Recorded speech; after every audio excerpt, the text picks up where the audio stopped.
Kan dengan satu maskot, ya berarti cantiknya didikte dong. Iya. Padahal cantik itu banyak. Beberapa maskot yang dia tuh akan lebih terkenal dari brandnya sendiri.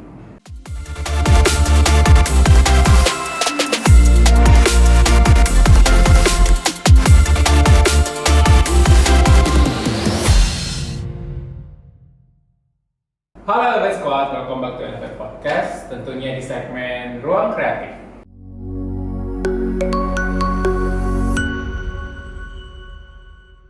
Hai Elevate Squad, selamat datang di segmen Ruang Kreatif, di mana kita akan membahas banyak hal seputar dunia kreatif, mulai dari branding, marketing, desain, dan masih banyak lagi. Yuk langsung aja. Balik lagi bareng aku Reja di studio kita yang baru ini. Pastinya nggak sendiri, di sini aku temenin oleh Rangga. Ya, gimana kabarnya Rangga? Baik. Ya, ini adalah podcast pertama kita berdua. Iya, harusnya sih gitu. Ya, harusnya. Sisanya kita ini kan memang untuk apa, virtual aja. Iya, kita nggak pernah. Ini pertama kalinya Debut kita debut. Ya, oke. Ya, ngomong-ngomong ya, Kak. Tadi itu pas aku perjalanan ke kantor Jauh. aku kan nggak sengaja lewat itu tuh McD tuh, ya kan. Terus aku tuh tiba-tiba kayak flashback gitu loh, zaman-zaman saat dulu kecil-kecil aku ke McD. Itu tuh dulu pas di McD masih ada itu si Ronald yang biasanya duduk di kursi depan, ya kan. Nah tapi sekarang itu mostly kalau misalnya aku ke McD, aku tuh nggak nemuin Ronald, itu jarang ada di McD sekarang. Tahu nggak kenapa? Kenapa? Dia loh. Ya dari perjalanan ke McD tadi kan kayak aku tuh terngiang-ngiang masa kecilku saat aku lihat Ronald tadi kan, jadi maskotnya McD sendiri. Ya kan? Nah itu kamu juga pernah nggak sih kayak pergi ke suatu tempat terus keinget maskot dari tempat itu misalnya? Contohnya karena aku dari Jakarta, mungkin maskot Dufan kali ya, yang banyak Iya. dimakan itu, sama KFC, si Caki itu Oh KFC ada maskotnya ya? ada selain si kakek-kakek itu yang sebagai logonya. Dia juga ternyata punya segmentasi maskot yang untuk ke anak-anak. Anak-anak. Oh iya, makanya ada menu yang namanya Chucky Kids Meal. Iya betul. Tapi selain misal McD, KFC, dan Dufan, ada lagi nggak sih? Kayak mungkin selain F&B deh, F&B kan udah banyak kayak Pedal Pop dan Taro itu kan juga ada maskot-maskotnya. Nah selain F&B itu ada lagi nggak sih? Sebenarnya ada sih. Kayak contohnya BUMN kita. Semua BUMN rata-rata mereka itu punya maskotnya sendiri. Kayak misalnya BUMN dengan maskot kakaknya. Terus kalau di teknologi kita bisa nemuin kayak Line kan juga ada. Iya, lain karena dia punya stiker juga kan, jadi emang harus punya. Tokopedia juga. Ya, Tokopedia yang Dan banyak orang yang nggak tahu kalau misalnya Tokopedia itu nggak cuman kotak itu doang maskotnya, ada lagi lebih banyak. Oh iya, kayak gimana? Iya, kayak gini. Kira-kira kalau misalnya maskot sendiri nih ya, dari kamu bisa format bentuknya itu kayak bisa dibuat menjadi apa aja sih? Formatnya tuh banyak macam ya sih. Dia bisa berupa 2 dimensi atau 3 dimensi. Kayak misalnya Ronald yang kamu bahas tadi di awal, itu formatnya bisa kebanyakan 3D untuk di apa ya? Untuk di kursi-kursinya yang dia begini kan ya? Iya. Oh iya. Kayak patung gitu kan. Terus bisa juga 2 dimensi hanya untuk kebutuhan sosial media atau ya kebutuhan printing mungkin masuk. Yes. Mostly emang pasti 2D ya. Jarang juga kalau bisa 3D. Mahal juga. Iya, betul. Tadi kita udah ngomong format nih, Jan. Kalau menurutmu definisi sebuah maskot itu apa sih? Kayak kan tadi kamu udah banyak, kita berdua sih udah menyebutkan banyak maskot-maskot yang kita tahu dari brand-brand ini. Menurutmu sendiri definisi maskot itu apa? Maskot itu menurutku itu sih kayak suatu something ya yang bisa merepresentasikan wajah dari perusahaan itu, dan sesuatu itu bisa berbentuk entah itu hewan atau itu manusia juga bisa, atau itu juga bisa berbentuk seperti barang-barang pun. Kalau misalnya perusahaannya dia misalnya tentang perusahaan mebel atau apa, mungkin bisa dari barang-barang mebel itu maskotnya. Berarti ini ya, intinya sebuah karakter. Iya, betul. Oke, berarti sebuah karakter yang menjadi represent dari sebuah brand tersebut ya. Oke. Jadi itu juga salah satu perannya maskot nggak sih untuk merepresentasikan sebuah brand itu sendiri? Iya, betul.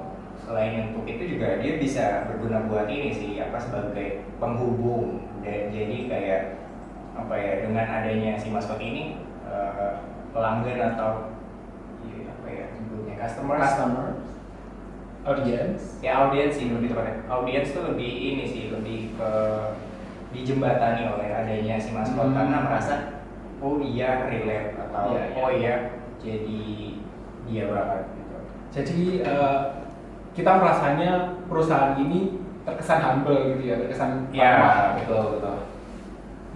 Tapi nggak cuma humble sih, tapi ya intinya sih untuk untuk merepresentkan aja visi misi atau kata-kata. Oke ya, ngomong-ngomong soal tadi peran maskot sih, sebenarnya banyak sih, ada beberapa poin kayak ya maskot itu membangun persepsi dari audiens itu sendiri, kayak bentuknya begini nih, terus audiens punya pikiran atau persepsinya sendiri tentang perusahaan karena representatif si maskot tersebut. Kalau di Indonesia sendiri maskot sih lebih untuk ini sih, memperkuat kesan acara. Karena kebanyakan di Indonesia nggak banyak sih, cuma rata-rata event kayak olahraga gitu Pasti ada maskotnya kayak kayak PON ya, PON 20 ya, PON 20 yang di mana? Papua. Papua. Jadi maskotnya aja Cendrawasih. Ada dua. Ya. Cendrawasih sama kayak semacam kangguru pohon gitu. Aku lupa namanya sih, cuman kayak kangguru gitu. Nah itu kan dia bisa, dua maskot itu bisa merepresentasikan, diharapkan bisa merepresentasikan spirit dari lomba tersebut. Iya, kompetisi. Iya, kompetisi tersebut. Kompetisi olahraga ya. Kompetisi olahraga nasional. Ya mungkin karena keberagaman olahraga yang dipertandingkan dan secara geologi, secara geografi, pokoknya secara budaya, si Papua sendiri itu punya suku dan budaya yang sangat beragam. Bahkan beda kampung, beda bahasa. Mungkin atas dasar itu maskot itu nggak cuma satu gitu. Jadi bisa diangkat filosofi itu mungkin kenapa maskotnya dua, mungkin itu. Tapi di era digital gini ini maskot itu masih relate nggak sih? Itu masih perlu banget nggak sih? Tergantung sih. Maksudnya kalau memang kita tahu untuk nge-hire seorang influencer lalu menjadikan dia sebagai brand ambassador itu kan tidak murah ya. Iya. Kalau misalnya perusahaan itu bisa pakai maskot, ya nggak apa-apa pakai maskot.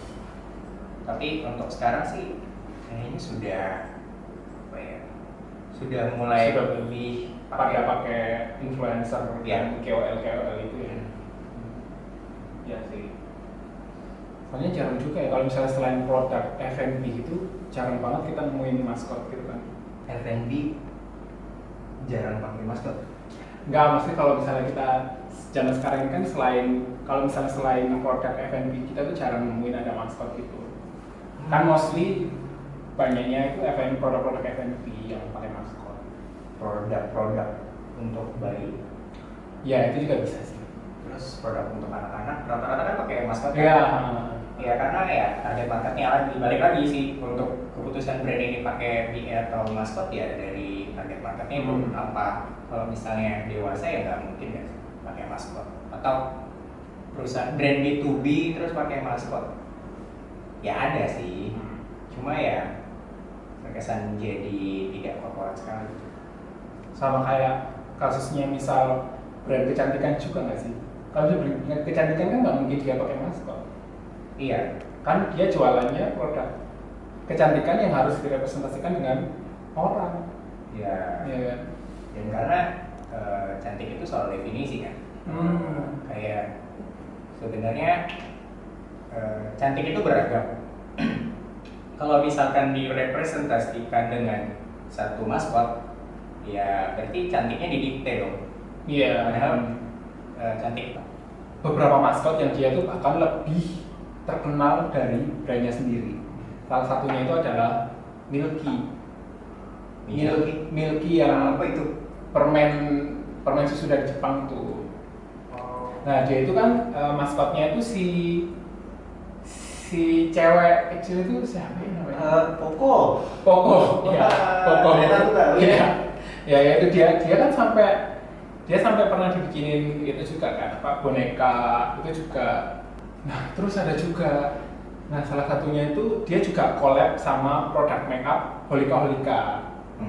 Nah selain makeup, selain dia collab dengan itu, dia juga collab dengan itu produk baju Uniqlo.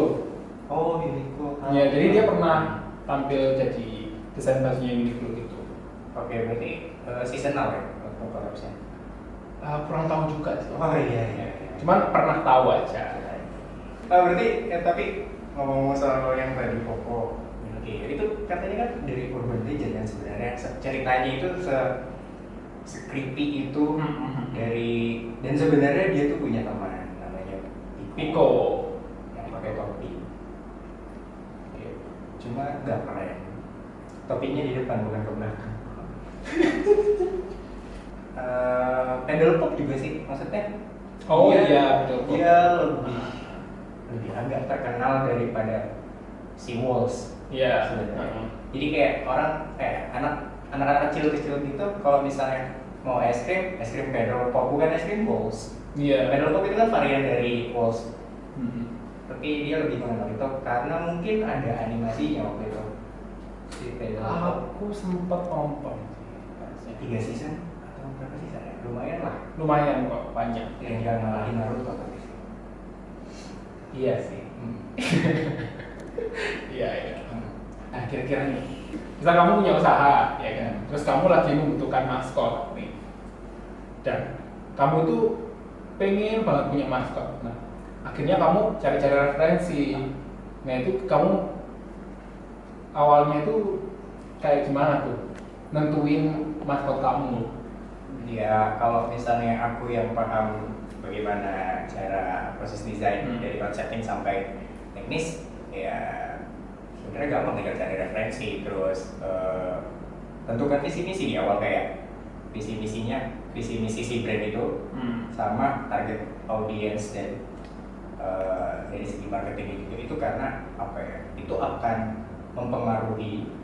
Jadi marketingnya itu, strategi marketing dan si target audiensnya akan berpengaruh terhadap bentuk dari si Maskot tersebut. Benar. Dan ditambah lagi dengan visi misi atau filosofi si brand tersebut, itu juga akan mempengaruhi dari si maskot tersebut. Tapi itu kan apa ya, aku yang memang sudah berkecimpung di dunia desain ini. Tapi kalau misalnya kayak orang-orang awam atau kan nggak semua pemilik usaha itu mengerti bagaimana caranya design thinking atau konseptual dan sampai teknikal jadinya. Maka dari itu ya lebih baik kalau aku menempatkan diri sebagai orang awam, ya aku mending coba cari agency. Terus ya udah terangin atau coba jelasin ke agensinya kayak aku pengen yang kayak gini soalnya gimana. Nah dari situ brainstorm bareng, baru nanti mungkin dari prosesnya eksekusinya akan dijalankan oleh agensi. Jadi kan lebih gampang kan, nggak usah mikirin kayak teknis juga. Sebagai pemilik usaha kayaknya sudah banyak yang pikirkan, terus ditambah dengan harus bikin maskot, ya banyak nambah kerjaan aja sih. Iya. That's why ya itu kita di sini. Buat kalian yang lagi butuh maskot, kita juga bisa loh bikin itu. Ya, caranya hubungi link di bawah ini. Oke, mungkin sekian dulu untuk podcast kita kali ini. Jangan lupa saksikan terus Elevate Podcast. See you! Oke, Elevate Squad, kalian pasti tidak asing dengan yang namanya strategi marketing sebuah brand yang menghadirkan maskot-maskot yang sudah kita sebutkan tadi. Mulai dari bidang F&B, elektronik, bahkan corporate. Selain untuk meningkatkan brand image, maskot juga berguna untuk memeriahkan sebuah event, atau membuat produk lebih menarik lagi sampai bisa menjangkau banyak audiens. Nah, menurut kalian di era serba digital sekarang masih efektif gak sih penggunaan maskot ini? Kalau kalian jadi brand owner, kalian lebih memilih untuk membuat maskot atau bekerja sama dengan influencer atau KOL sebagai brand ambassador? Komen yuk di bawah. Thank you udah nonton Elevate Podcast sampai habis. Kalau ada topik atau hal-hal yang ingin kita bahas, bisa share di komen ya. Dan jangan lupa untuk dukung kita terus biar kita semangat nih untuk bikin konten yang bermanfaat dan pastinya menghibur. Dengan like, komen, dan subscribe. Oh ya, jangan lupa untuk share ke teman-teman kalian ya. See you!